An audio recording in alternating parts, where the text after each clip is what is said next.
On va chanter. Zambe ozali zambe atango nyonso. Ozali zambe obongo na kati ozali zambe oza kosala. Ozali zambe atango zambe ozali zambe atango nyonso. Ozali zambe atango obongo na kati ozali zambe oza kosala. Ozali zambe atango zambe ozali zambe atango nyonso. Ozali zambe atango zambe ozali zambe atango nyonso.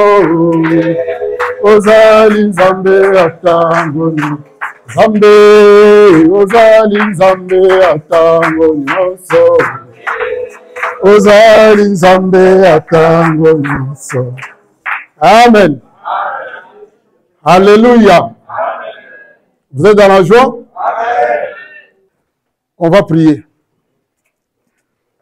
Nous bénissons ton nom, Père éternel, et toi, le Dieu redoutable, le Dieu véritable qui a permis que ce matin nous soyons en ces lieux, Seigneur, pour élever ton nom, pour magnifier ton nom. Seigneur, dispose nos cœurs à t'écouter. Seigneur, nous voulons t'écouter parce que c'est toi le roi des rois, c'est toi le maître, la base, le fondement, Seigneur. Personne d'autre ne peut nous parler, Seigneur, si ce n'est que toi. Que ton esprit, Seigneur, nous dispose, Seigneur, à t'écouter et à comprendre ce que tu vas nous parler ce matin.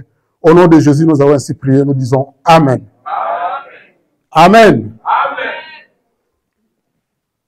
Nous allons continuer avec le thème du jour. Il m'a été demandé de continuer avec le sujet qui est à l'heure du parfum. Nous allons continuer avec ça. Que le Seigneur nous aide à comprendre l'heure du parfum, comme l'a dit notre frère Gauthier, c'est l'heure d'aller élever Dieu. C'est l'heure de la prière. C'est l'heure de glorifier Dieu. Mais c'est qui exactement qui est disposé à aller élever Dieu? Parce que c'est pas tout le monde qui glorifie Dieu. Amen. Alléluia. Nous allons lire nos deux textes de base. Les frères, tu vas nous lire Luc chapitre 1, au verset 5, chapitre 1 du verset 5 au verset 13, parce que il y a nos frères qui n'étaient pas là au commencement, ils doivent savoir sur base de quel texte on va parler aujourd'hui. Luc chapitre 1, verset 5 à 13, la Bible dit: du temps d'Hérode, roi de Judée, il y avait un sacrificateur nommé Zacharie, de la classe d'Abia. Sa femme était d'entre les filles d'Aaron et s'appelait Élisabeth. Tous deux étaient justes devant Dieu, observant d'une manière irréprochable tous les commandements et toutes les ordonnances du Seigneur. Ils n'avaient point d'enfants, parce qu'Élisabeth était stérile, et ils étaient l'un et l'autre avancés en âge. Or, pendant qu'il s'acquittait de ses fonctions devant Dieu, selon le tour de sa classe, il fut appelé par le sort, d'après la règle du sacerdoce, à entrer dans le temple du Seigneur pour offrir le parfum. Toute la multitude du peuple était dehors en prière à l'heure du parfum. Verset 11. Alors, un ange du Seigneur apparut à Zacharie, qui se tint debout à droite de l'autel des parfums. Zacharie fut troublé en le voyant, et la frayeur s'empara de lui. Verset 13. Mais l'ange lui dit: ne crains point, Zacharie, car ta prière a été exaucée. Ta femme Élisabeth enfantera un fils, et tu lui donneras le nom de Jean. C'est vrai que notre frère nous avait demandé de lire jusqu'à 11, mais volontairement, j'ai voulu qu'on puisse aller jusqu'au 13. On va lire le deuxième passage, c'est 2 Chroniques chapitre 6, de 12, on va aller jusqu'à 14. 2 Chroniques chapitre 6, verset 12 à 14, la Bible dit: Salomon se plaça devant l'autel de l'Éternel, en face de toute l'assemblée d'Israël, et il étendit ses mains. Car Salomon avait fait une tribune d'airain et l'avait mise au milieu du parvis. Elle était longue de 5 coudées, large de 5 coudées et haute de 3 coudées. Il s'y plaça, se mit à genoux en face de toute l'assemblée d'Israël et étendit ses mains vers le ciel. Verset 14. Et il dit: Ô Éternel, Dieu d'Israël, Il n'y a point de Dieu semblable à toi dans les cieux et sur la terre. Tu gardes l'alliance et la miséricorde envers tes serviteurs qui marchent en ta présence de tout leur cœur. Amen. Amen. Notre premier passage, c'est Luc chapitre 1. Nous avons lu de 5 jusqu'à 13. Nous voyons aussi, c'est l'apôtre, l'évangéliste Luc qui nous relate la situation. Luc, nous allons commencer par là. Luc était évangéliste. Il a écrit, il relate la situation de quelqu'un qui faisait sa vie sans savoir que quelqu'un va le regarder et puis il va écrire sur base de lui. Parce que Luc n'était pas un proche de Zacharie. Luc n'a pas marché avec Jésus-Christ. Luc, c'était un proche de Paul. Et le commentateur biblique nous dit que ce livre a été écrit aux alentours des années 80 et 90 après Jésus-Christ. C'est-à-dire que Jésus était déjà mort. Et Luc, il était médecin, selon Colossiens 4, 14. Il était médecin, c'est-à-dire que c'était quand même un intellectuel. Il était aux alentours, il vivait, il était un proche de Paul. Paul, c'était un intellectuel aussi. Et c'est sûr que il a eu de bons témoignages d'un certain Zacharie. Parce que Luc n'a pas marché avec Zacharie. Zacharie n'a pas demandé à Luc, tu vas écrire sur moi. Non. Zacharie ne savait pas qu'il y aurait un Luc qui va venir écrire sur lui. Non. Zacharie a eu le témoignage de Luc dans la bouche de quelqu'un, peut-être dans la bouche de Paul, ça, je ne sais pas, c'est pas écrit quelque part. Mais il a entendu parler de Zacharie mot pour mot. Qu'est-ce que la Bible nous dit? Qu'est-ce que lui a écrit? Il dit, on va lire le verset 5. Pardon, c'est Luc chapitre 1, verset 5. Du temps d'Hérode, roi de Judée, il y avait un sacrificateur nommé Zacharie. Voilà. Du temps d'Hérode, roi de Judée, il y avait un sacrificateur nommé Zacharie. Là, c'est Luc qui écrit. C'est-à-dire qu'il y a quelqu'un qui le regardait vivre sa vie, il était sacrificateur. Donc, la personne qui le regardait, il a vu, ah, celui-là, sûrement c'est un sacrificateur. Pourquoi? Parce qu'il le regardait de loin. Lui, Zacharie, il était sacrificateur, oui, il travaillait dans les temples, mais il y avait des gens qui le regardaient. Ces personnes qui le regardaient, ils ont vu que lui, c'était un sacrificateur, peut-être dans sa manière de s'habiller, dans sa manière de parler, dans sa manière d'agir. Ils ont vu et ils ont relaté ça jusqu'à tel point que c'est arrivé dans les oreilles d'un intellectuel qui était médecin, qui était Luc, qui a écrit ça. Aujourd'hui, nous lisons ça. Il dit que une certaine personne qui s'appelait Zacharie, il était sacrificateur. C'est-à-dire que ici, nous voyons quoi? Nous voyons le témoignage de quelqu'un qui est dehors, qui regarde une personne, il dit, celui-là, c'est un serviteur de Dieu. Alléluia. Par là, nous voulons dire que, déjà au départ, nous sommes ici dans l'assemblée. Comme d'habitude, nous appelons ça église. Ça, ce n'est pas l'église. Ça, c'est juste le lieu de rassemblement. L'église, c'est nous. Mais nous sommes des chrétiens, mais la chrétienté, nous ne la vivons pas ici. C'est dehors. C'est à la maison. C'est au boulot. C'est quand ta femme te regarde, tu dis, est-ce que celui-là, c'est un chrétien ou c'est pas un chrétien? Ton mari te regarde. Il dit, celui-là, c'est un chrétien ou c'est pas un chrétien? Le témoignage de quelqu'un qui est dehors, en dehors de toi-même. Parce qu'aujourd'hui, si je vais dans l'immeuble de mon frère Sylvain, je vais demander les voisins, est-ce que Sylvain, comment vous les jugez? Ça, ce monsieur-là, il s'appelle Riffin. Toi, tu es son voisin, comment tu le juges? Comment vous êtes là-bas? Comment nous sommes là-bas, dehors? C'est là que nous vivons notre chrétienté. Parce que nous ne pouvons pas nous cacher devant Dieu. Ici, Zacharie vivait sa vie. Maintenant, quand il a vécu, il dit, un jour, il dit, bon, je vais décider de me marier. Il va se marier à qui? On va continuer là, on dit que sa femme était d'entre les filles d'Aaron. Donc, il a choisi, lui qui servait Dieu, il a choisi d'aller se marier à la descendance d'Aaron. Quand on dit ici la fille d'Aaron, c'est-à-dire, c'était pas la fille d'Aaron direct.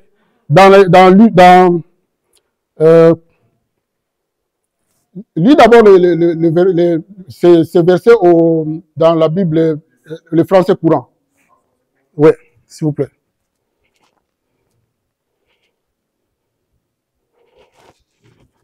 Lisons Luc chapitre 1, verset 5 dans la version français courant. Au temps où Hérode était roi de Judée, il y avait un prêtre nommé Zacharie qui appartenait au groupe de prêtres d'Abia. Sa femme, une descendante. Voilà. Le grand prêtre s'appelait Élisabeth. Donc, sa femme était une descendante d'Aaron. Donc, une fille de la lignée de Aaron. Une fille de la famille, une famille qui est réputée la famille de Dieu. Une famille qui, de génération en génération, ils servent Dieu. Qu'est-ce que je veux dire ici? Lui, Zacharie, qui servait dans le temple, il respectait les paroles de Dieu, mais quand il a décidé de se marier, il a cherché dans sa famille, la famille de Dieu. Il a cherché quelle famille. Aujourd'hui, nous n'allons pas chercher des familles, nous allons chercher des individus. Quelle personne, quelle femme qui est disposée, quelle femme qui est consacrée à l'Éternel, je vais la marier. On ne se marie pas, nous les chrétiens, nous on ne se marie pas comme le monde. Nous, on se marie dans notre famille. Alléluia. Il y a une chanson que nous chantons ici. J'ai oublié, mais nous chantons en lingala que dans notre famille, nous nous marions entre nous. Donc, je peux marier ma sœur. Quand je dis ma sœur, c'est ma sœur dans le Seigneur. Et nous tous, nous sommes une famille spirituelle. On ne se marie pas avec les païens, on ne se marie pas avec le monde. Parce que quand tu vas te marier avec le monde, tu vas souffrir. Si du moins vous étiez marié avant, ça c'est autre chose. Mais si vous n'êtes pas encore marié, mes frères célibataires ou mes sœurs qui ne sont pas encore mariés, mariez-vous dans notre famille. Amen. Maintenant, la personne qui était dehors, regardez Zacharie, il a dit, mais Zacharie, il est marié à une descendante d'Aaron. Et la Bible dit que tous deux, ça c'est le témoignage des gens de dehors, ça c'est pas Zacharie qui a écrit ça. Tous deux, je vais lire ça. Tous deux étaient pieux devant Dieu. Sa femme était d'entre les filles d'Aaron, elle s'appelait Élisabeth. Verset 6. Tous deux étaient justes devant Dieu. Est-ce que vous ou moi, nous, nos voisins peuvent dire que nous sommes justes devant Dieu aujourd'hui? Parce que nous lisons les écrits de Luc. Luc, c'est pas Zacharie. Zacharie, il faisait sa vie. Il faisait sa vie. Mais les hommes qui les regardaient, ils disent, celui-là, c'était un juste. Verset 6. Tous deux étaient justes devant Dieu, observant d'une manière irréprochable tous les commandements et toutes les ordonnances du Seigneur. Donc, ils travaillaient pour le Seigneur. Ils respectaient la parole du Seigneur. Là, c'est Luc qui nous dit, il parle de Zacharie. Maintenant, au départ, là, au verset 5, il a dit, il était sacrificateur dans le temple. Il était sacrificateur. Donc, quelqu'un qui travaillait dans la sacrificature. Et aujourd'hui, nous voyons dans Apocalypse, l'Esprit de Dieu nous dit que nous aussi, nous sommes des sacrificateurs. Nous allons lire ça. Apocalypse chapitre 1, verset 4 à 6. Apocalypse 1, 4 à 6. Jean, aux sept églises qui sont en Asie, que la grâce et la paix vous soient données de la part de celui qui est, qui était et qui vient, et de la part des sept esprits qui sont devant son trône, et de la part de Jésus-Christ, le témoin fidèle, le premier-né des morts et le prince des rois de la terre, à celui qui nous aime et qui nous a délivrés de nos péchés par son sang, et qui a fait de nous un royaume, des sacrificateurs pour Dieu son Père. À lui soit la gloire et la puissance au siècle des siècles. Amen. Amen. La Bible dit qu'il a fait de nous, il ici c'est Jésus-Christ, et qui a fait de nous un royaume des sacrificateurs pour Dieu son Père. C'est-à-dire que les sacrificateurs qu'on va parler aujourd'hui, c'est plus Zacharie. Les sacrificateurs aujourd'hui, c'est toi. Les sacrificateurs, c'est moi. Pourquoi on parle de tout ça? Parce que le titre de notre message, c'est à l'heure du parfum. C'est-à-dire que nous allons aller prier. Nous allons nous approcher de Dieu comme des sacrificateurs. On ne va pas s'approcher de Dieu comme n'importe qui. Si on est chrétien, on respecte Dieu. Ici, la Bible nous dit que Jésus a fait de nous des sacrificateurs. Il a fait de nous des sacrificateurs. Les sacrificateurs aujourd'hui, c'est nous. C'est pour cela que le frère Gauthier, quand il est passé ici, l'autre jour, il a expliqué que Salomon s'est levé devant le peuple. Il a levé ses mains, il a plié ses genoux. C'était pour intercéder pour le peuple. Parce que tu ne vas pas te mettre devant les gens te regardent comme vous me regardez là, je vais commencer à prier pour moi-même. C'est égoïste. Donc, quand il s'est levé, il s'est mis devant les hommes, il s'est agenouillé, il a levé ses mains, c'est pour intercéder pour le peuple. Donc là, nous allons voir, parce que nous avons dit que les sacrificateurs aujourd'hui, c'est nous, nous allons voir qui est sacrificateur, comment il doit être, comment il doit vivre. Parce que ici, nous avons le témoignage de Zacharie, mais il faut que l'Esprit de Dieu aussi témoigne de nous aujourd'hui, parce que les sacrificateurs aujourd'hui, c'est nous. Nous voyons Pierre, il explique la même chose aussi dans 1 Pierre 2,9. Il dit, lis mon frère, 1 Pierre 2,9. 1 Pierre chapitre 2, verset 9, la Bible dit, vous, au contraire, vous êtes une race élue, un sacerdoce royal, une nation sainte, un peuple acquis, afin que vous annonciez les vertus de celui qui vous a appelé des ténèbres à son admirable lumière. Amen. 1 Pierre 2,9 dans le français courant. Mais vous, vous êtes la race choisie. C'est-à-dire que Dieu vous a choisi. Dieu nous a choisis. Les prêtres du roi. Les prêtres du roi. C'est toi la prêtresse du roi, ma soeur.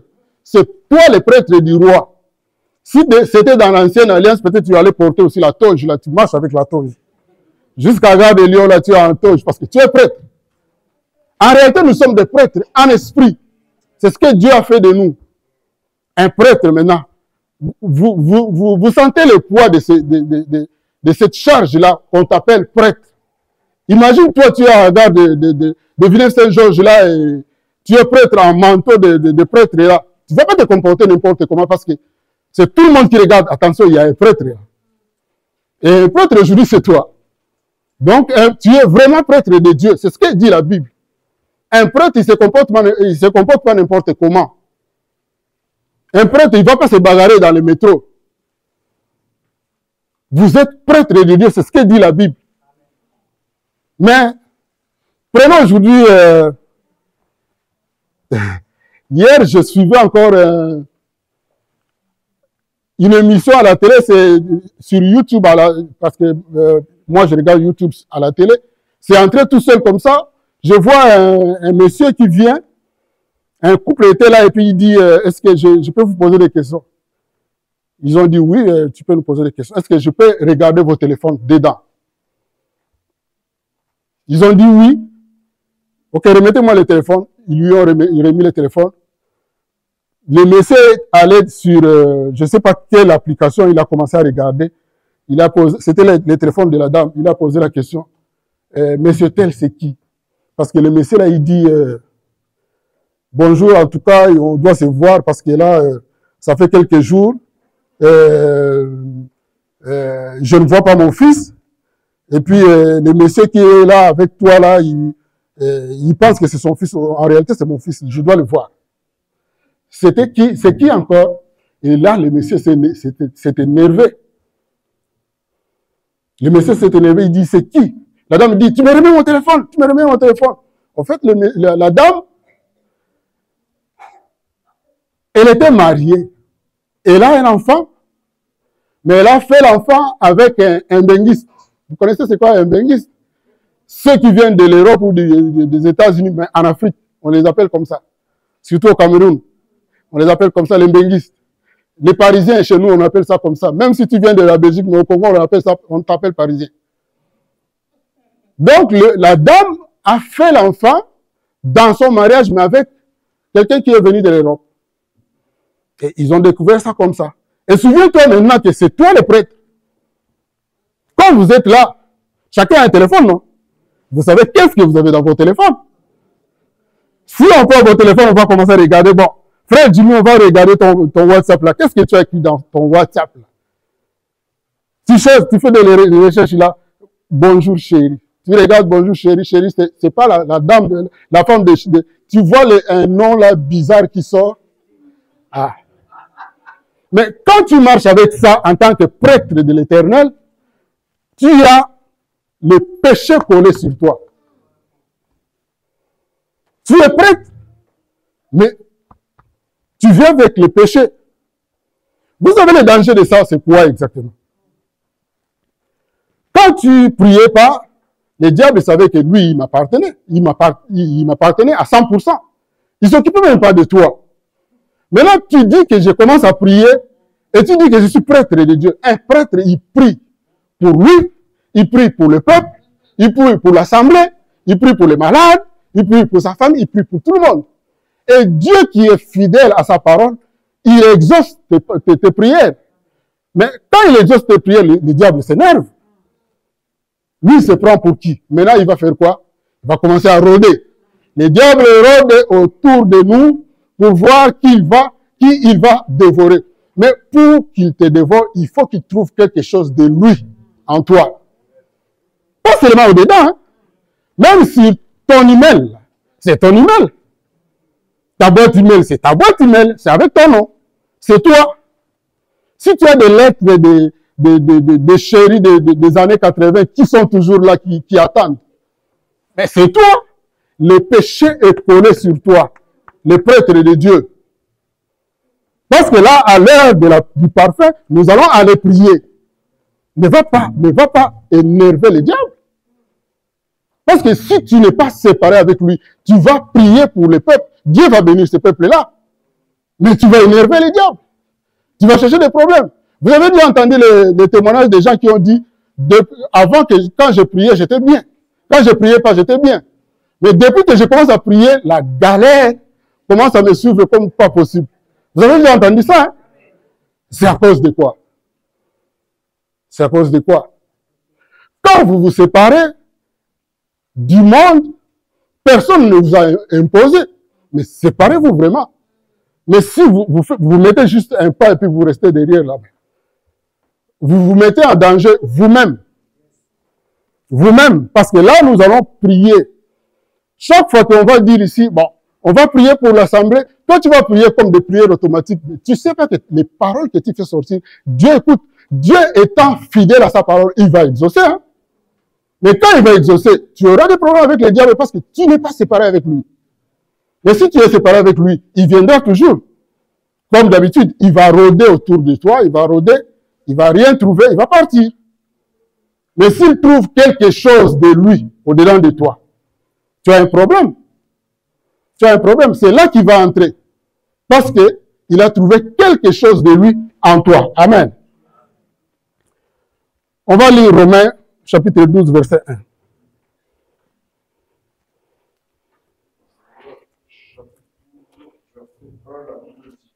Je vous exhorte donc, frères, par les compassions de Dieu, à offrir vos corps comme un sacrifice vivant, saint, agréable à Dieu, ce qui sera de votre part un culte raisonnable.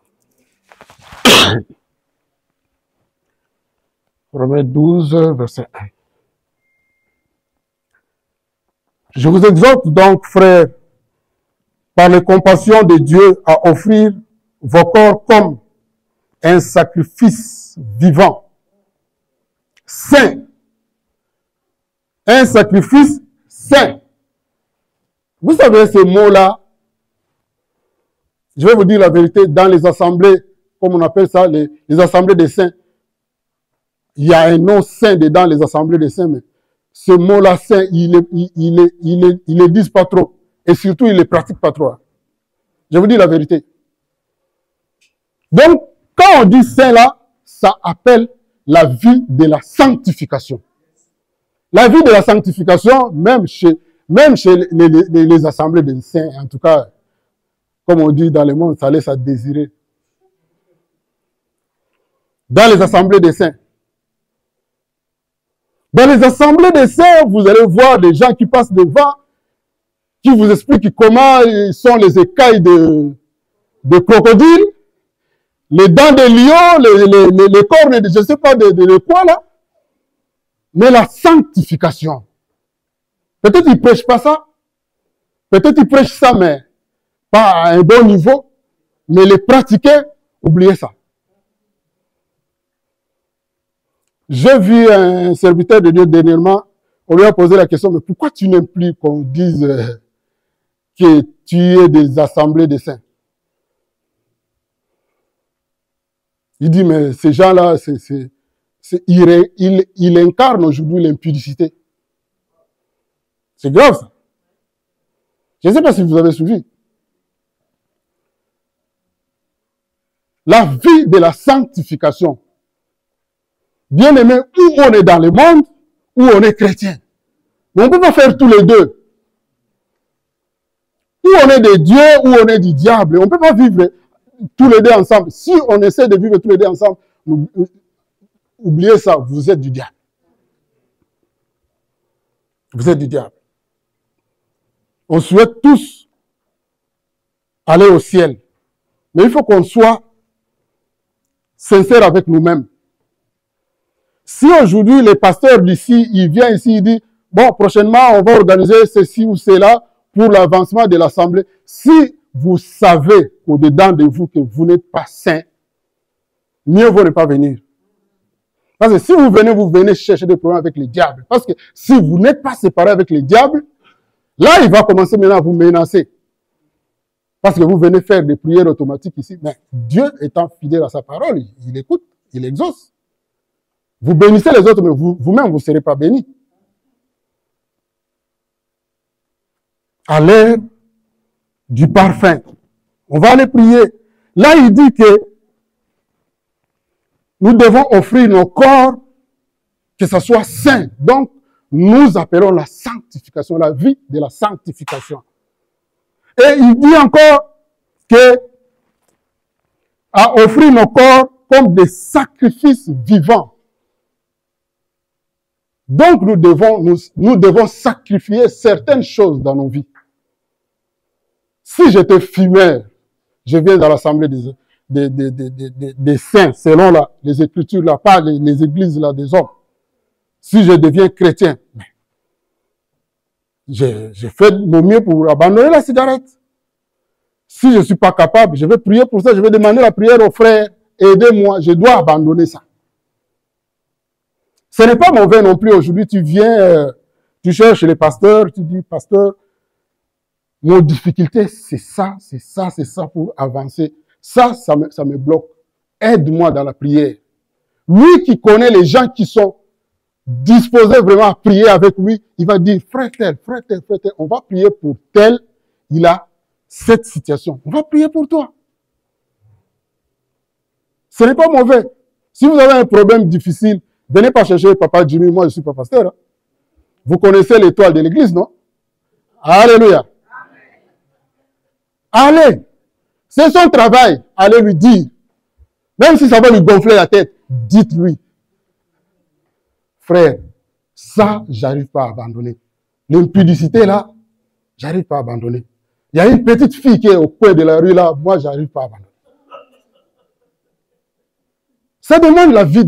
Il faut sacrifier ce qu'on appelait dans le monde les intérêts. Il faut les sacrifier. Bien aimé.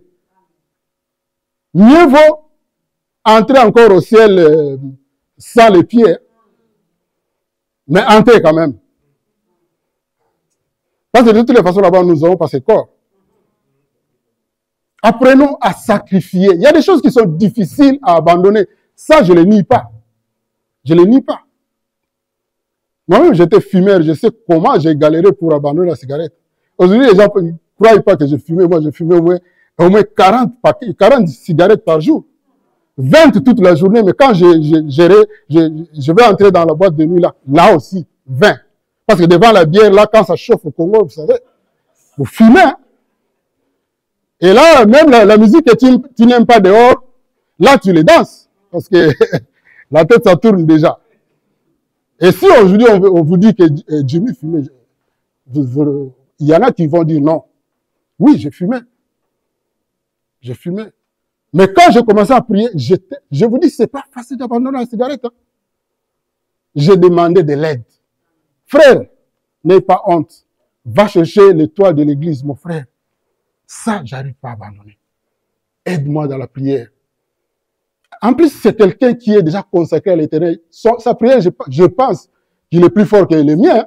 Il va prier pour toi. Dieu va écouter. On ne sait jamais. Mais soyez sincères avec vous-même. Soyons sincères avec nous-mêmes. Ne nous cachons pas. On ne peut pas se cacher devant Dieu. On doit demander de l'aide. On prie. Nous devons prier les uns les autres. Et voilà, parce qu'on parle de la prière, là, nous allons aller dans la prière. Vous allez comprendre qu'en tant que sacrificateur, vous allez prier aussi pour l'assemblée. En tant que sacrificateur, vous allez apprendre à ne plus être égoïste dans la prière. Beaucoup prier pour les autres et moins prier pour vous-même. Ça, c'est un sacrificateur. Parce que souvent, quand on demande ici, prier pour vous-même, c'est des prières kilométriques. Hein. La sainteté, la sanctification. Nous avons besoin de ça. La vie de sacrifice, abandonner certaines choses. Abandonner certaines choses. Être agréable à Dieu. Être agréable à Dieu. Faire plaisir à Dieu. Aujourd'hui, est-ce que tu te poses la question, moi je suis sacrificateur, on va aller prier. Je ne sais pas quel programme l'étoile de l'église a programmé pour qu'on puisse aller dans la prière demain ou le lendemain. Je vais aller dans la prière. Mais est-ce que Dieu peut dire que moi je suis agréable devant lui? Frère, tu rentres à la maison, tu viens de la prière, quand tu prends le téléphone. Marguerite, tu vois, tu as vu la chaussure que Denise avait portée, mais elle vraiment, je ne sais pas, mais elle est de quel pays? Tu commences à médire, la médisance. Un serviteur de Dieu est passé ici, il a dit, c'est bizarre en Europe, les calomniateurs, les meilleurs, c'est les hommes. Il n'a pas menti, hein? Alléluia. Les hommes en Europe, là, ils savent calomnier. Je vous dis la vérité. Je vous dis la vérité. Et quand tu m'appelles, tu calomnies, moi je rigole seulement. Ça ne veut pas dire que je suis d'accord avec toi. Et si je ne réagis pas, viens pas me dire devant tout le monde que c'est un hypocrite. Mais non, je ne suis pas hypocrite. Je n'étais pas d'accord avec ce que tu disais. Mais tu n'étais pas disposé à m'écouter. Pour éviter des incompréhensions inutiles, j'ai juste souri, c'est fini. On a raccroché. Mais ça ne veut pas dire que je suis hypocrite. Viens pas me traiter d'hypocrite. Je ne suis pas d'accord avec toi, mais je ne suis peut-être pas disposé à t'attaquer directement. Je vais aller chercher l'étoile de l'église. Alléluia. C'est son service.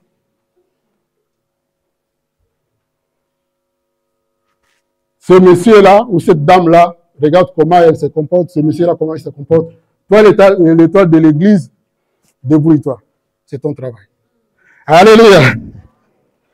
On va continuer. Apocalypse 12, verset 10. Vous le savez. Apocalypse 12, 10. Apocalypse chapitre la Bible dit, et j'entendis dans le ciel une voix forte qui disait, maintenant le salut est arrivé, et la puissance et le règne de notre Dieu, et l'autorité de son Christ. Car il a été précipité, l'accusateur de nos frères, celui qui les accusait devant notre Dieu jour et nuit. Car il a été précipité, l'accusateur de nos frères, celui qui les accusait devant notre Dieu jour et nuit. L'accusateur, le diable, il est là. C'est la Bible qui le dit. Hein. Tout ce que nous faisons ici, n'oublions pas que l'accusateur est là. L'autre jour, j'ai marché avec mon frère Rifin, il a dit, mais il y en a des gens qui ne comprennent pas. Dans l'assemblée, il y avait un problème, un petit problème là. Ils ne comprennent pas que c'est... On a l'accusateur qui est là, qui rôde, qui cherche comment il va entrer. Et les gens, des fois, ils se comportent comme ils veulent. Ils ne savent pas que c'est pas vraiment des personnes qu'ils voient, mais c'est l'accusateur qui est à côté de nous. Nous devons mettre ça en tête. Que partout où nous allons, l'accusateur, il rôde, il tourne, il regarde. Bon, Gauthier, il est là. Qu'est-ce qu'il a de moi en lui? Il cherche. C'est son travail. Il cherche, il cherche. Dès qu'il trouve quelque chose, il va venir, il va courir vers Dieu. Tu veux venir, Gauthier? Tu as vu ce qu'il a fait? Regarde ceci, c'est là, ceci, c'est là. À cause de ça, parce que c'est moi, le propriétaire de ce truc-là, j'ai le droit d'entrer. J'ai le droit d'aller frapper. Et vous verrez, si notre frère Gauthier a un problème, il demande si on va prier pour lui. Nous prions, mais c'est comme si la prière n'a pas d'effet. La prière a l'effet. Sauf que le diable barre ça parce qu'il a le droit, il a trouvé quelque chose de mal dans la personne. Donc, à cause de ça, il est entré, il fait des barrages de la prière. Alléluia. Ça, on ne peut pas oublier. Nous avons toujours l'accusateur avec nous, tout le temps, tout le temps, tout le temps, tout le temps. Et quand nous allons partir devant Dieu comme des sacrificateurs, soyons sûrs que nous avons des robes qui n'ont pas de taches. Soyons sûrs que nous sommes saints, irréprochables devant Dieu. Là, tout ce que nous allons prier, Dieu va exaucer. Dieu va exaucer. Voilà pourquoi je suis parti jusqu'à Luc 13 pour lire jusqu'à Luc chapitre 1, verset, on est parti jusqu'à 13. Pour voir comment Zacharie, dès qu'il est entré dans le temple, il a vu l'ange qui lui a dit que ta femme aura un enfant. Mais Zacharie, quand il allumait l'encens, il faisait la prière, la bonne prière qui montait vers Dieu. Il demandait pas l'enfant. C'est vrai qu'il n'avait pas des enfants. Il demandait pas les enfants. Mais Dieu a pensé à lui. Dieu a pensé à lui. Ça, c'était l'ancienne alliance. Mais nous, aujourd'hui, si moi, j'ai un problème qui me dérange, et jusque-là, je n'ai pas encore trouvé la solution. Mon problème, c'est dans mon cœur, non? Alors, c'est dans mon cœur. Et le Christ, il est où? Dans mon cœur. Le Christ, il est là. Il sait que moi, j'ai ce problème. Mais quand le Christ regarde, j'ai un problème, je ne prie pas pour ça. Je prends mon temps de prier pour mon frère Raphaël, pour mon frère Rigobert. Je prends le temps pour prier pour les autres, pour prier pour les autres. Mais Dieu, il est amour, il va penser à moi aussi. C'est ça que Zacharie a fait ici. Zacharie est parti juste pour brûler l'encens, pour faire monter du parfum devant Dieu. Il s'occupait de Dieu, il voulait faire plaisir au cœur de Dieu, et Dieu a pensé à lui. En ce moment-là, il n'a pas demandé, Dieu, donne-moi les enfants. Mais Dieu a pensé à lui. Amen. On va continuer. Frère, tu vas lire...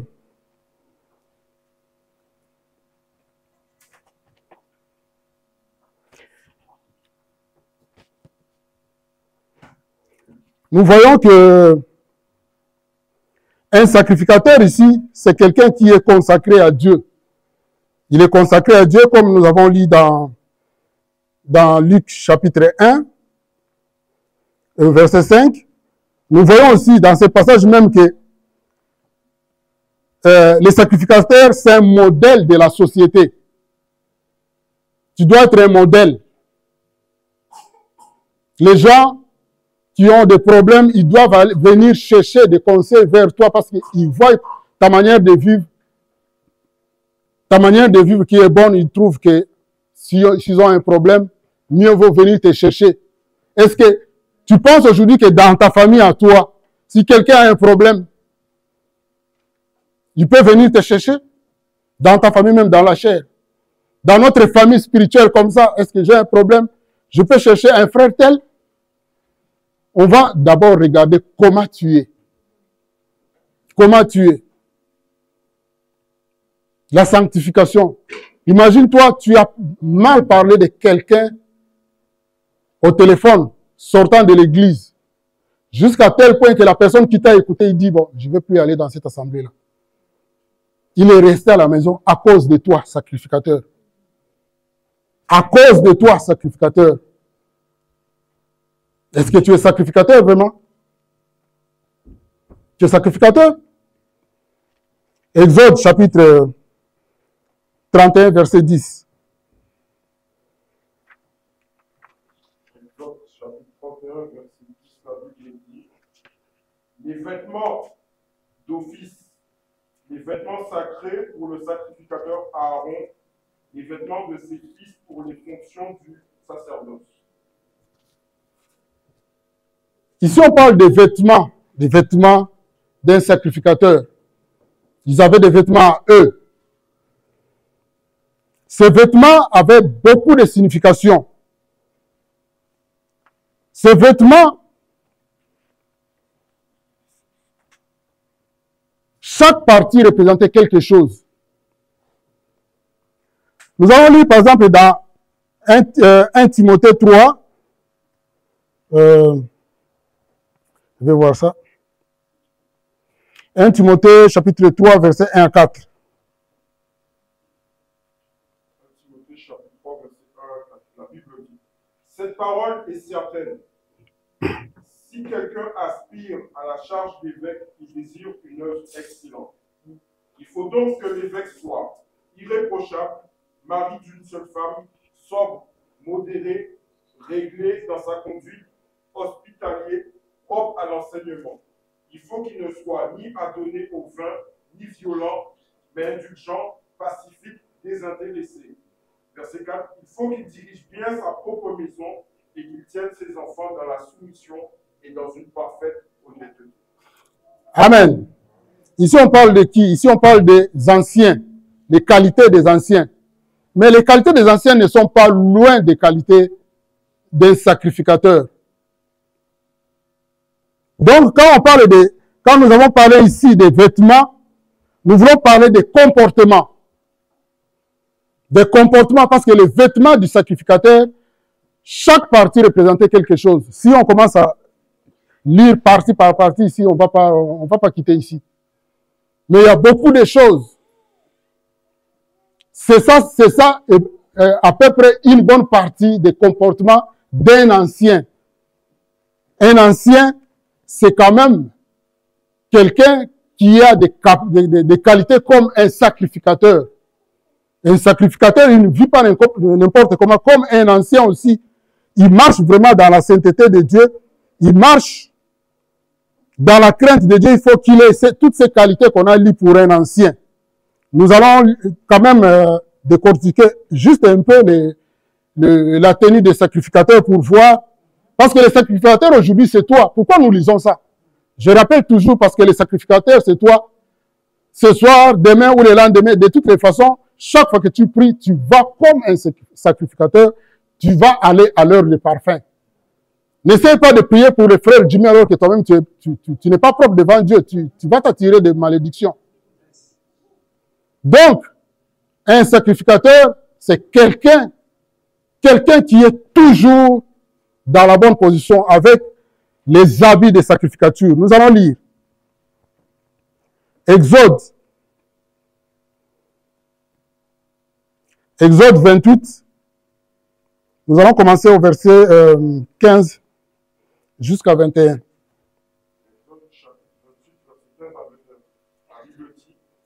Tu feras le pectoral du jugement, artistement travaillé. Tu le feras du même travail que les bottes. Tu le feras d'or, de fil bleu, pourpre et cramoisi, et de fin lin retors. Il sera carré et double. Sa longueur sera d'un enfant, et sa largeur d'un enfant. Tu y en chasseras une garniture de pierre, 4 rangées de pierre, première rangée, sardoine, topaz, une émeraude, seconde rangée, une escarboucle, un saphir, un diamant, troisième rangée, une opale, une agate, une améthyste, quatrième rangée, une chrysolite, un onyx, un jaspe. Ces pierres seront enchâssées dans leur monture d'or. Verset 21. Il y en aura 12, d'après les noms des fils d'Israël. Elles seront gravées comme des cachets, chacune avec le nom de l'une des 12 tribus. Amen. Ça, c'est une partie de la description de la tenue du souverain sacrificateur. Le souverain sacrificateur, dans son tenue, il avait, on va juste parler d'une partie, il avait dans sa poitrine une partie qu'on appelait pectorale. C'était en carré. Et dans ce pectoral-là, il y avait 4 lignes. 4 lignes avec de pierres précieuses. Au total, les pierres étaient au nombre de 12, qui représentaient les enfants de Jacob. Frère, lis aussi le verset 29.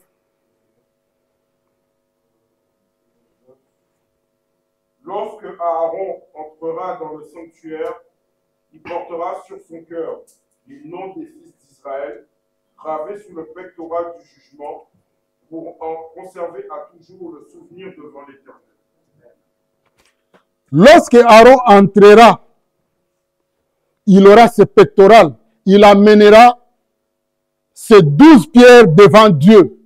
Amener ces 12 pierres devant Dieu, c'est-à-dire qu'il amenait Israël devant Dieu. Et le sacrificateur aujourd'hui, c'est toi. Le sacrificateur aujourd'hui, c'est moi. Quand nous allons aller à l'heure du parfum dans la prière, nous allons amener la charge de l'assemblée. Nous allons amener la charge de nos familles. Nous allons amener la charge de nos amis, de nos connaissances au boulot. Nous allons amener la charge de plusieurs personnes parce que un sacrificateur, c'est un intercesseur. Un intercesseur, il ne passe pas le temps à prier juste pour lui. Il prie pour plusieurs personnes. Mais quand tu vas décider d'aller prier pour plusieurs personnes, je reviens sur ce que j'ai déjà dit, faites attention, il faut que tu sois sain. Sinon, tu vas t'attirer des problèmes. Nous n'avons pas oublié les diables qui rôdent toujours autour de nous pour chercher une faille pour entrer.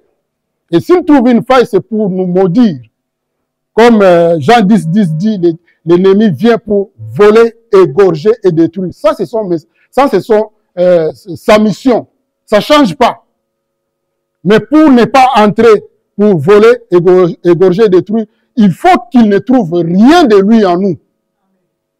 Rien de lui en nous, alors il n'entrera pas. Ça, j'attire l'attention de l'Assemblée parce que nous allons aller dans la prière. Vous vous rappelez, ça fait quelques jours ou quelques semaines, notre frère Gauthier a publié une vidéo disant que nous allons faire un marathon de prière.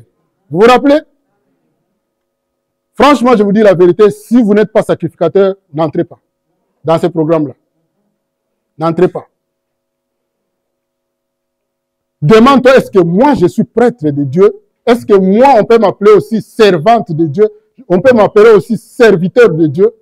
Si tu es sûr que tu es serviteur ou tu es servante, quand on va appeler dans la prière là, tu peux venir. Mais si tu es sûr que tu as encore des gales quelque part, tu as encore la lèpre quelque part, tu as encore quelque chose de caché, de mal du monde, qui est en toi que tu n'arrives pas à te débarrasser, mieux vaut qu'avant même qu'on entame ces prières-là, tu parles avec l'étoile de l'église. Mon frère, regarde ce que j'ai, regarde mon problème. Va parler avec lui en secret. Il va t'aider en prière. N'allons pas dans la prière comme des gens qui ne sont pas avertis. Parce que aller dans la prière, si tout aller intercéder pour les gens, c'est dangereux. Parce que le diable, il est toujours là. Il te regarde. Pourquoi tu pries pour les autres? Pourquoi tu passes le temps pour prier pour les autres et puis ils sont bénis? Vous énervez Dieu. Donc, pour ne pas tomber sur ça, il faut être pur. Voilà pourquoi ici, le souverain sacrificateur, il allait avec les 12 pierres, c'est-à-dire qu'il amenait la charge de toute la famille. Prendre la charge de quelqu'un d'autre dans la prière, ça, c'est le service d'un enfant de Dieu.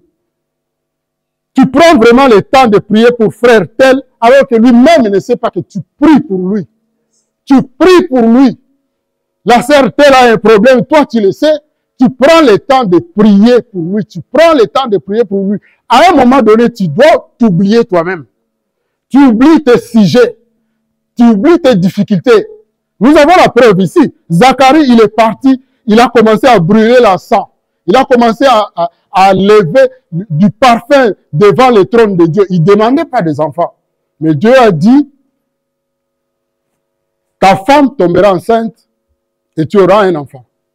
Dieu l'a béni sans qu'il demande. Parce qu'il a vu quelqu'un qui allait brûler l'encens juste pour que le peuple d'Israël soit béni. Voilà un sacrificateur. Et un sacrificateur aujourd'hui, c'est toi.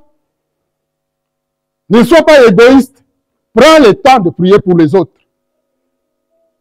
Prends le temps de prier pour les autres parce que si je commence à donner des exemples de témoignages sur ça, les frères et frères vont dire, tu parles de toi-même. Je vais vous parler de ça.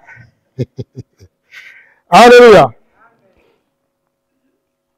Donc, nous avons vu ici le souverain sacrificateur qui a pris la charge du peuple. Il a amené ça devant le trône de Dieu. Là, il priait pour le peuple. Prends le temps de prier pour les autres. Dieu va s'occuper de toi. Alléluia. Prends le temps de prier pour les autres. Dieu s'occupera de toi aussi. Prends le temps de prier pour les autres. C'est super important. Le sacrificateur, il avait aussi la charge d'examiner le peuple. Il doit examiner le peuple. Par exemple, je vois la vie d'un frère qui vit avec nous ici dans l'assemblée. Je peux voir, ah, ce frère-là, il a un problème tel. Peut-être lui-même, il ne veut pas accepter qu'il a ces problèmes-là. Là, moi, en tant qu'intercesseur, sacrificateur, je vois ces problèmes-là. Je peux les juger. Je juge, je vois, mais ce frère-là, il est marié. Il s'est séparé avec sa femme. Ils n'ont pas encore divorcé légalement, mais il essaie de se marier là-bas. Je vois les péchés. Je vois les péchés, mais tu lui dis le même, tu l'approches, il ne comprend pas. Là, je peux voir le peuple, je peux le voir, je l'ai examiné, je l'ai jugé dans mon cœur, mais lui, il ne veut pas comprendre. Qu'est-ce que je vais faire en tant que serviteur de Dieu? Je vais prendre cette situation en charge. Je l'amène devant le trône de Dieu. Je commence à prier pour ça. Mais je ne peux pas prendre, au lieu de prendre la prière, je prends le téléphone. Frère Kingandi Oyebi, son Oyebi Siyo, Ogondi Maté. Frère, tu sais, si je te dis ce que j'ai vu, tu ne vas pas croire. Là, tu n'as pas amené ça devant le trône de Dieu. Là, tu as amené ça dans l'oreille de quelqu'un. Vous voulez calomnier. C'est-à-dire que la lèpre qui est dans la personne, cette lèpre-là, t'as contaminé toi-même et tu veux contaminer quelqu'un d'autre. Et imagine-toi que quelqu'un d'autre qui a entendu parler de ça, il ne vient plus dans la prière à cause de toi. Donc maintenant, c'est 3 personnes qui sont contaminées. par ses péchés. C'est-à-dire, quand je parle ici d'examiner le peuple, c'est de juger. Parce que nous, on juge. Vous le savez, non? On peut juger entre nous. On ne va pas juger ceux du monde, mais entre nous, on peut se juger. Si tu vois les péchés dans la vie de quelqu'un, tu l'approches, il ne comprend pas. Tu appliques Matthieu 18. Vous le savez, non? Ou, si vous n'êtes pas capable, vous amenez ça à l'étoile de l'église. Moi, je vois que cette histoire-là, ce n'est pas bon. Qu'est-ce que tu en penses? Lui, il va s'en charger. Amen. Donc, on peut voir, on peut lire, par exemple, Lévitique 13:8, pour voir comment les sacrificateurs, il examinait le peuple. Lévitique 13:8. Le sacrificateur l'examinera.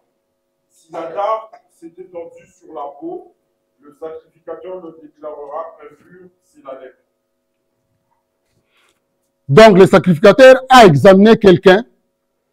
Il a vu qu'il a la lèpre. En Israël, la personne qui a la lèpre, on les faisait sortir et puis il y avait des cérémonies pour... Les sacrificateurs, ici, quand on dit qu'il examine le peuple, c'est-à-dire qu'il juge le peuple. Et que, quand il voit que la personne est vraiment dans le mal, il prend la charge de cette situation-là pour amener ça devant Dieu, pour aller prier avec ça, mais pas pour calomnier. Si tu n'es pas capable d'aller prier avec ça, tu pratiques Matthieu 18. Vous pouvez lire Matthieu 18, comment on pratique quand quelqu'un qui est dans les péchés.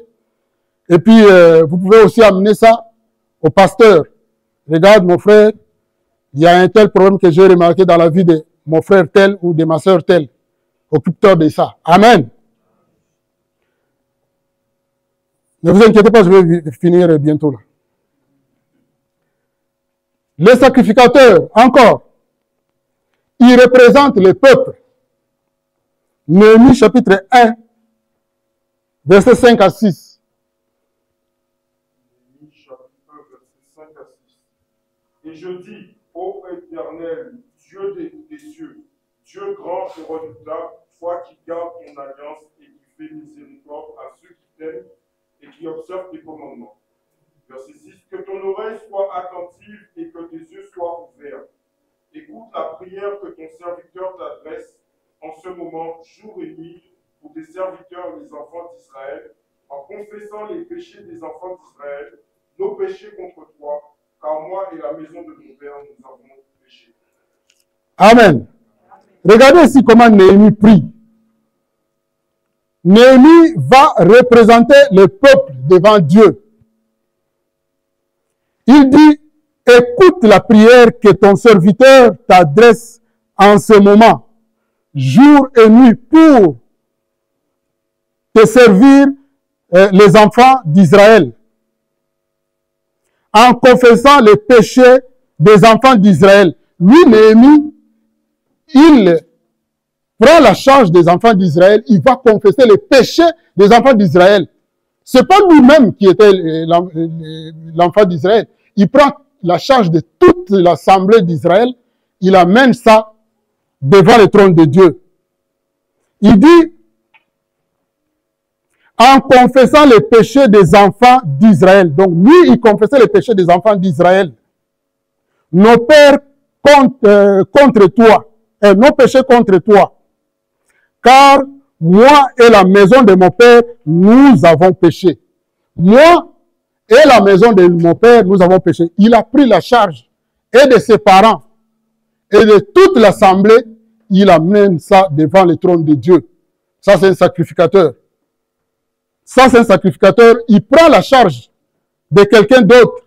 Est-ce que tu peux aller aujourd'hui, tu t'agenouilles dans ta chambre, tu prends la charge de quelqu'un, tu dis, moi, je m'identifie, Seigneur, je m'identifie devant toi comme le frère Macaire. Je vais prier pour lui parce qu'il a un problème tel. Tu commences à prier pour lui. Si même il faut demander pardon pour ses péchés, si tu as trouvé les péchés en lui, tu commences à prier, intercéder pour lui. Tu dis, Seigneur, je prends sa charge. Je prie pour lui. Les gens qui ont déjà expérimenté ce genre de prière, ils peuvent vous témoigner. Ils peuvent vous témoigner. Quand tu pries pour quelqu'un, tu vas sentir aussi cette charge-là. Même s'il est menacé par les esprits impurs, tu peux sentir aussi les menaces. Tu prends la charge de quelqu'un. L'ange de l'église ou l'étoile de l'église, c'est son service. Il prie pour l'assemblée. Mais il n'est pas le seul sacrificateur. Toi, tu es un sacrificateur. Moi, je suis un sacrificateur. Nous devons prier pour l'assemblée. Nous devons prier pour les serviteurs. Nous devons prier pour nos femmes. Prier pour nos maris. Prier pour nos enfants. Prier pour les païens. Prier pour nos voisins. Même à l'école. Même au travail. Prier pour nos chefs. Parce qu'on ne sait jamais au milieu de ces gens-là qui Dieu avait déjà prédestiné qu'un jour il va les appeler. On ne sait jamais. Arrêtons d'être égoïstes dans la prière. Nous allons partir à l'heure de la prière. Apprenons à prier pour tous les autres. Et n'oublions pas, la vie chrétienne, ce n'est pas ici. La vie chrétienne, c'est chez toi, c'est au boulot, c'est partout où tu y es. Quand tu auras le temps de prier à la maison, prends le temps de prier pour les autres. Prends le temps d'intercéder pour les autres. Tu vas voir. Nous allons lire 2 Chroniques 6, 12 à 14. 2 Chroniques chapitre 6, verset 12 à 14, la Bible dit: Salomon se plaça devant l'autel de l'Éternel. Voilà. En face de toute l'assemblée d'Israël, il tendit ses mains. Car Salomon avait fait une tribune d'airain, il l'avait mise au milieu du parvis. Elle était longue de 5 coudées, large de 5 coudées et haute de 3 coudées. Il s'y plaça, se mit à genoux, en face de toute l'assemblée d'Israël, et tendit ses mains vers le ciel. Verset 14, et il dit: Ô Éternel, Dieu d'Israël, il n'y a point de Dieu semblable à toi dans les cieux et sur la terre. Tu gardes l'alliance et la miséricorde envers tes serviteurs qui marchent dans ta présence de tout leur cœur. Amen. Je vais relire, ça c'est notre verset de base, hein? Notre passage de base. Je vais relire le verset 14. Je vais lire ça dans français courant. Seigneur, Dieu d'Israël, il n'y a pas de Dieu comme toi, ni dans les ciels, ni sur la terre. Tu maintiens ton alliance avec tes serviteurs et tu leur restes fidèle. Tu leur restes fidèle, écoutons bien. Tu leur restes fidèle quand ils se conduisent eux-mêmes devant toi avec une entière loyauté. Est-ce que vous avez vu ça? C'est-à-dire qu'il y a une condition dedans là. Il y a une condition. Je vais relire. Tu maintiens ton alliance avec tes serviteurs, virgule, tu leur restes fidèle, virgule, quand ils se conduisent eux-mêmes devant toi avec une entière loyauté. C'est-à-dire que Dieu nous bénit, Dieu exauce nos prières, Dieu s'occupe de nous seulement. Et si seulement nous nous conduisons devant lui avec toute loyauté. C'est-à-dire qu'il y a une condition. Ne pense pas que parce que tu fais des prières automatiques là, prions pour tel, Seigneur, Seigneur, ça c'est des prières automatiques, tu ne sais même pas ce que tu as dit. Non, ce n'est pas pour ça que Dieu va te répondre. Des prières automatiques pour Dieu, c'est tu es en train de chanter, des chansons même du monde. C'est-à-dire que Dieu veut que tu sois loyal devant lui, que tu lui sois fidèle, que tu sois vraiment saint devant lui, que tu marches dans la sanctification et que tu vives une vie de sacrifice. Tu dis, ah, moi j'aime les reggae aujourd'hui, demain, là-bas à côté, juste Bob Marley va jouer son concert, mais je n'irai pas. Tu as sacrifié quelque chose que tu aimais jadis. Ah, de l'autre côté, c'est Werason qui va jouer. Je l'aimais beaucoup, mais je n'irai pas. Tu as sacrifié, tu mènes une vie de sacrifice. Tu maintiens ta sainteté. Là, ça c'est la vie de la loyauté devant Dieu. Quand tu vas prier, alors, il viendra pour exaucer ta prière. Mais si toi-même tu ne lui es pas loyal, tu veux seulement que lui fasse des choses que toi tu veux. Non, ça se passe pas comme ça. Alléluia. Donc, nous allons finir avec un dernier devoir que moi j'ai écrit parce que c'est pas tout. Le devoir, un dernier devoir d'un sacrificateur. Un sacrificateur a le devoir de bénir le peuple. Amen. Un sacrificateur a le devoir de bénir le peuple. Tu sais que le frère Joseph, il ne m'aime pas du tout. J'ai dit, Seigneur, bénis le frère Joseph.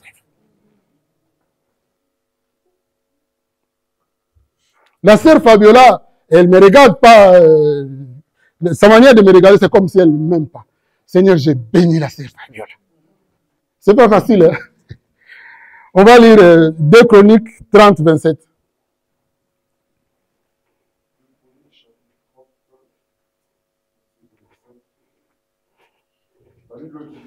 Les sacrificateurs et les Lévites se levèrent et bénirent le peuple.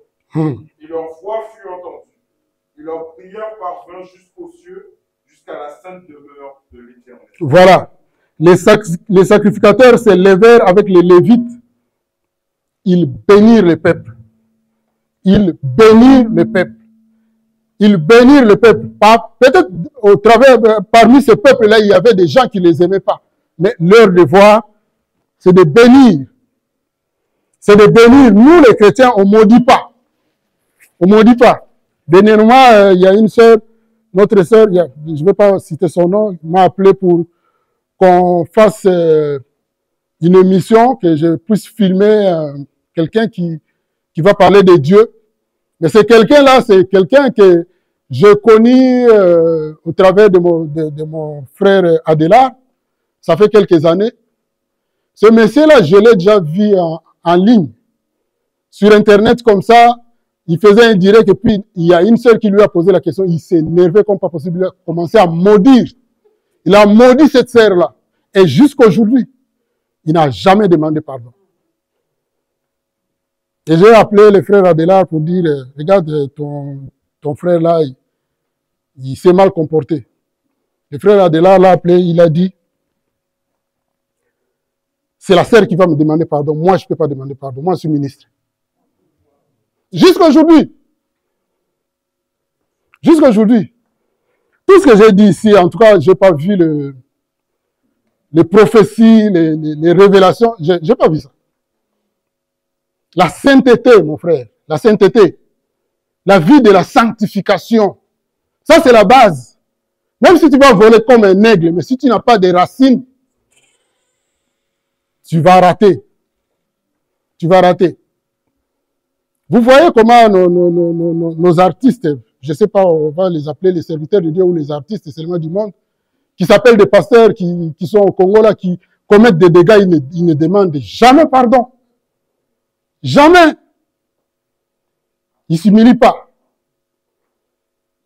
J'étais mal à l'aise pour répondre à la sœur que je ne peux pas venir, mais malheureusement, de toute façon, je n'étais pas parti. Parce que je ne pouvais pas être à l'aise devant une personne qui se prend pour Dieu, quoi. Il a maudit en ligne, sur Internet. Il a maudit en ligne. Je ne sais pas qu'est-ce qui s'est passé exactement avec ces paroles. Et la sœur qui l'a maudit, aujourd'hui, elle n'est pas dans le Seigneur. Maintenant, elle est dans les églises des Noirs.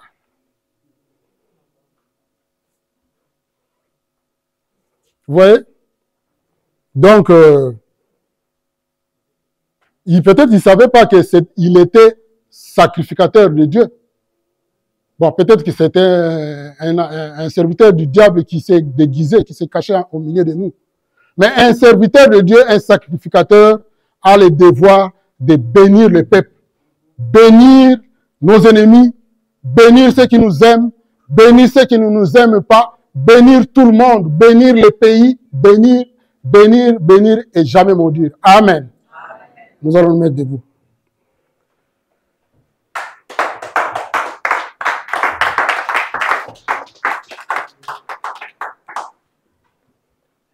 Nous allons prier. Tu vas dire à Dieu, moi je vais aller prier aussi. Je vais prier aussi pour les autres, mais je veux que, Seigneur, que tu fasses de moi un sacrificateur, comme tu as dit que nous sommes des sacrificateurs, que toi-même tu as fait de nous des sacrificateurs. Fais de moi un vrai sacrificateur qui n'a rien à rougir devant toi. Nous allons prier.